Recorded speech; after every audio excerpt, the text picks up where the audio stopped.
or in perhaps in abstract terms, and at some points it will come close to something that might be more an axiology of a kind than even ethics. But regarding the ethics and the previous session and the whole issue of it,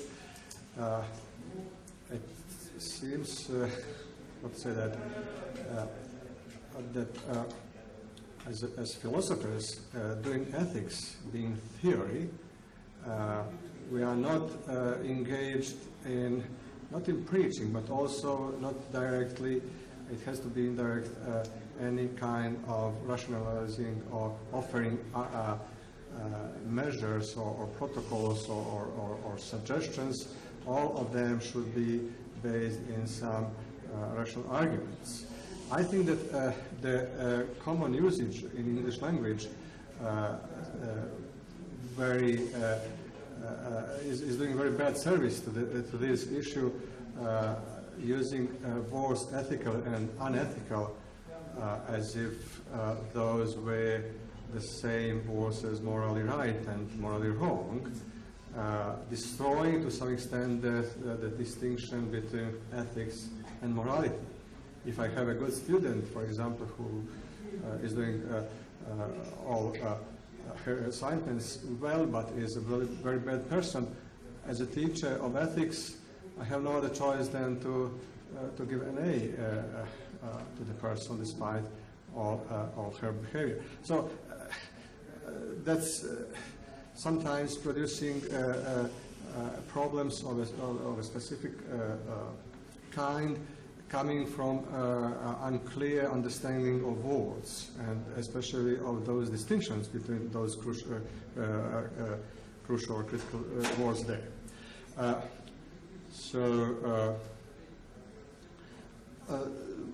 The question is actually what philosophy can contribute to the debate, and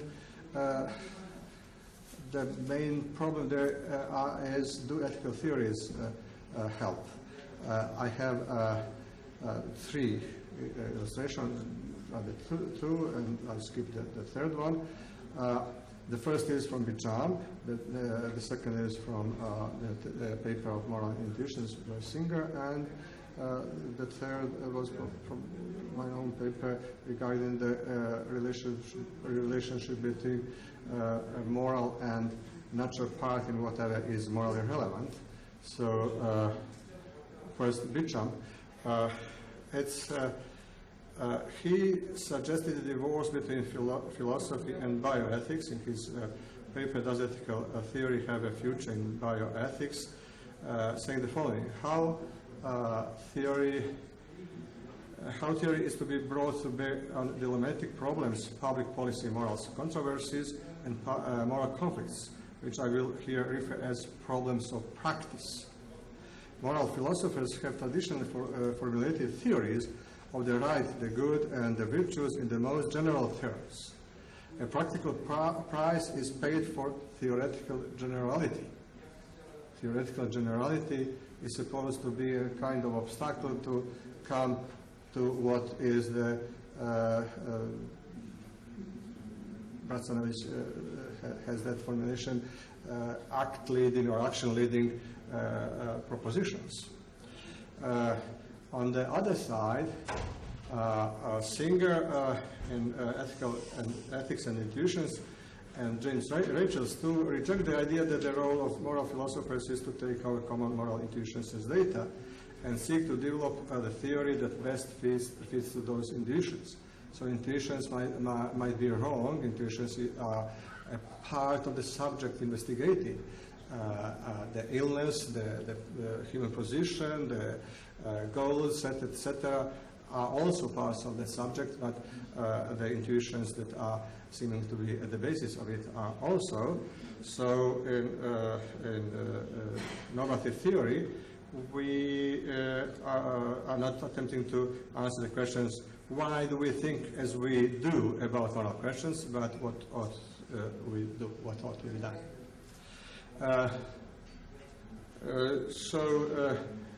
I had in a paper of mine scheme making this distinction between what's real natural and what's the point, and more natural is what is making it real, and moral part of it is what is making it avoidable. So if something is avoidable or matter of choice, it's being a matter of value. But that doesn't mean that immediately it's been a moral value. Values are non-moral at first. They are just of the matter of being something that we are interested in, something that no one is interested is worthless. There is nothing morally significant there, but it's what's making the value to be valued. So non-moral values are the values that are consistent in the content of our life, the happiness, the set of goals that are set, and we normally do not put moral goals as the goals. We are not doing what we are doing for the purpose of being moral, but on the contrary, in what we are doing, we should be moral. So morality is the principle which might be taken as a specific criterion of evaluation that is distinctly different from all other value criteria. I think it's the universal respect, which as a relation has that reflexivity nature. I cannot respect others without respecting myself, because if doing that would be servility. I couldn't respect myself without respecting others. It would be arrogance. So it has to be universal, and I'll come back to this universal issue. So that's what's making, for example, humiliation to be a moral concept, while suffering is not prima facie moral concept. Or to be more precise, it's only to the extent in which it's deliberately produced. It's something avoidable. So we have two distinctive features of morality: primacy and non-tolerance, which as features are absent in the rest of the realm of values. The values are being the matter of our interestedness, implying tolerance because others might have another personal or political or whatever kind of goals, and the tolerance implying that there is there's always a possibility that there are differences.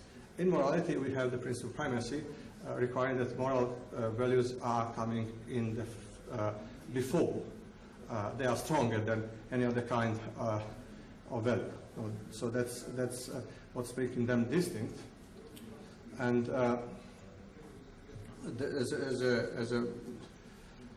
as a consequence, we have this situation that we have moral issue only when something that we want to do comes into the conflict with that specific criteria, which implies that from the moral point of view there are no goals at all. It's via negativa. It's only forbidding. It's nothing to be asked. We are not asked to do something for the purpose of that being moral.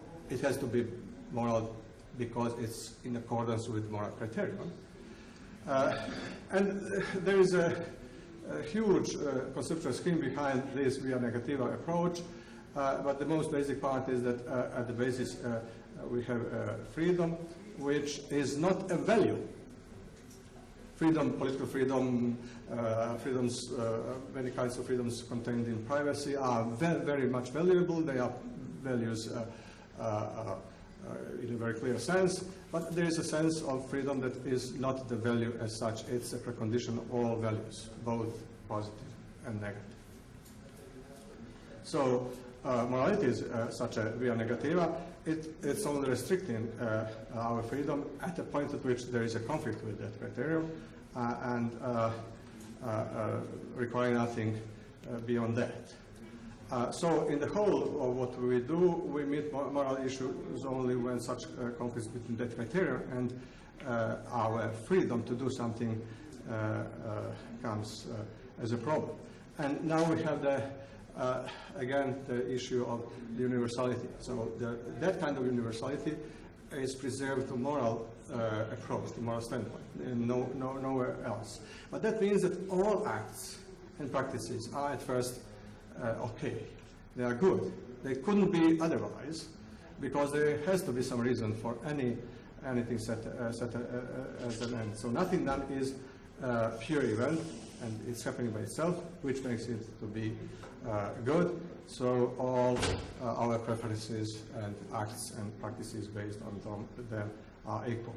So at first everything is justified and allowed, which implies a kind of asymmetry between the scheme of justifying prohibition and allowing prohibition, and that's kind of there is an important asymmetry there. It's in principle much harder to justify prohibition of anything that we do, unlike allowing. There is no need for allowing at first. That may be only after some prohibition has been established, and then on the basis of that prohibition, allow something as a kind of exception. So this can be shown very effectively. We compare these two sentences. Yeah, the first. Nothing should be prohibited except what has to be on the basis of some good reasons. And the second, nothing should be allowed. There is some interesting issues here in Aristotle, which at some points incline to the second, but it's ridiculous. Nothing should be allowed except what has to be on the basis of some good reason.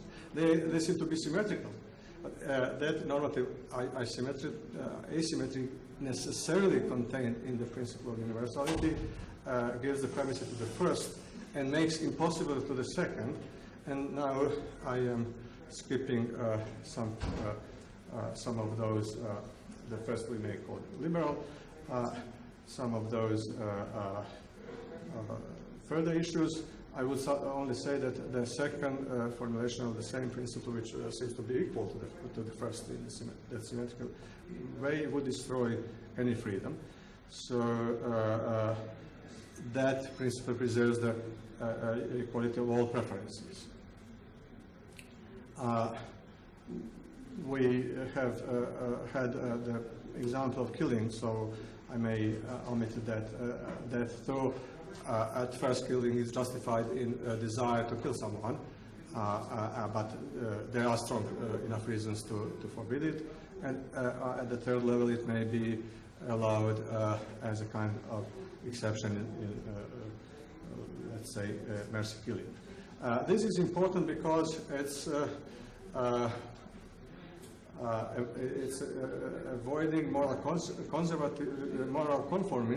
conformism, which is a kind of moralism, which is very dangerous, actually, because it comes in many disguised and hidden ways and destroys the application of moral criterion, replacing it with codes that Nenad mentioned earlier, or legal measures or laws or whatever they might be, but all those might change, they might be different, etc. Paternalism, which is a huge issue there, and it's avoiding a progressistic fallacy, which might be connected with the issue of enhancement and issue of mere persons. From this point of view, there is no such an option to treat some persons in a different value, being valued as persons more than some other persons. There are many differences between persons, in efficiency, in success, in achievements, etc. But from the moral point of view, and there is a very fine formulation of that in Kant, moral perfection of others is not our legitimate moral concerns. It's actually forbidden among. So I'm now coming to the main part. Freedom. I define freedom as the capacity to set goals and attempt to realize them, and realizability depends on two moments. One is the essence of those the means to realize the ends set, and the other is the availability. The essence of the means doesn't depend on us. They exist or not exist. They are maybe not discovered as of yet by us, disguised in a hidden way, okay, somewhere in the structure of the reality, but availability is the matter of knowledge. And now I have the enhancement, which is a natural part, meaning that enhancement I have to skip most of the rest. Enhancement, the value of the enhancement is entirely instrumental. Correcting freedom and the life, which is the activity of what the freedom makes possible, activity of setting ends, freedom making that possible. So that has obvious connections with identity. There has to be some who is there to take responsibility for the consequences. The consequences are the goals that are to be realized, and now I have to conclude in a minute or two and skip the most important part of the finality, meaning the distinction between unchosen and chosen parts. Unchosen parts are the means that are already existing in the reality, ready to be used. What we are responsible for are the chosen parts in what we do, and that's the goal. The goals are chosen parts until being realized. So enhancement,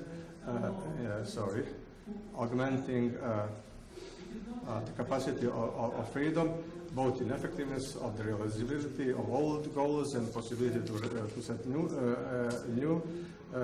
goals, is morally neutral. There is nothing morally significant in enhancement as such.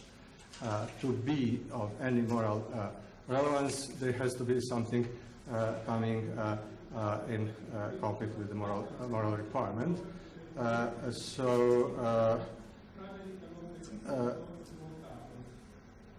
The moral value has to come as the byproduct of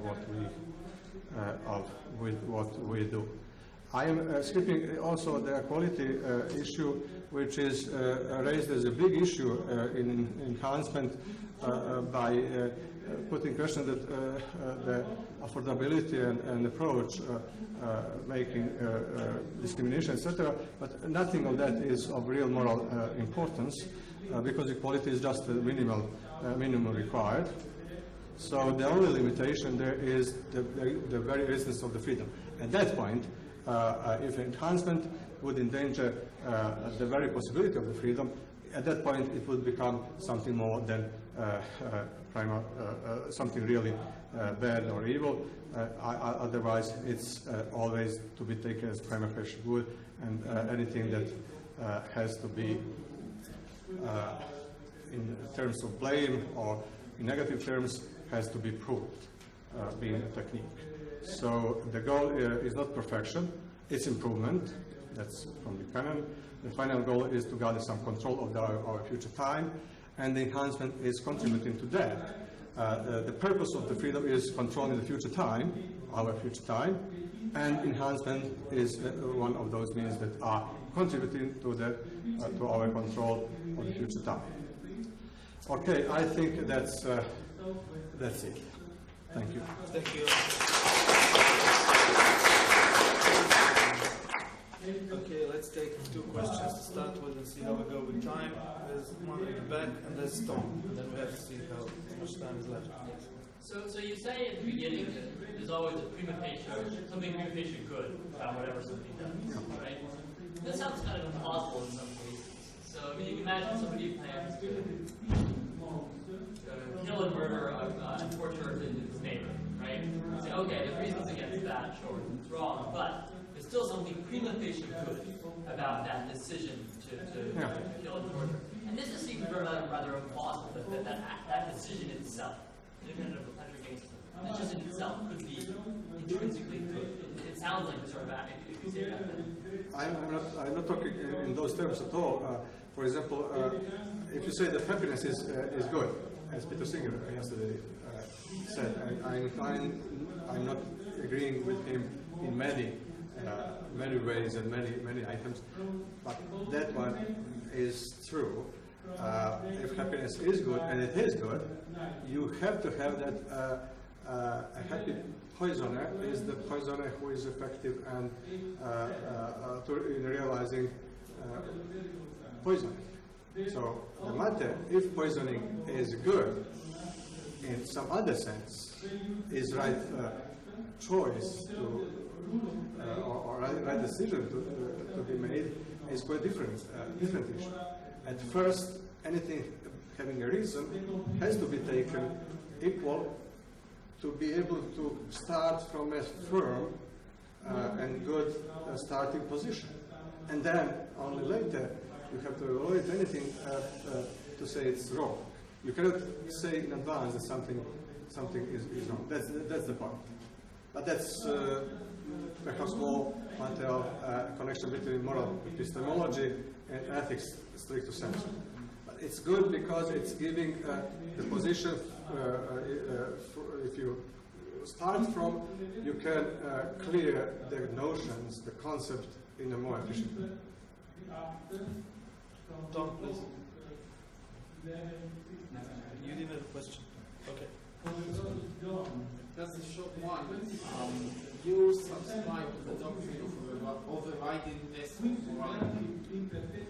Yes. You say that freedom is not a moral value, but it conditions morality. It's not clear to me the relationship, which is the overriding value at the end. Yeah, thank you. That's a very important question.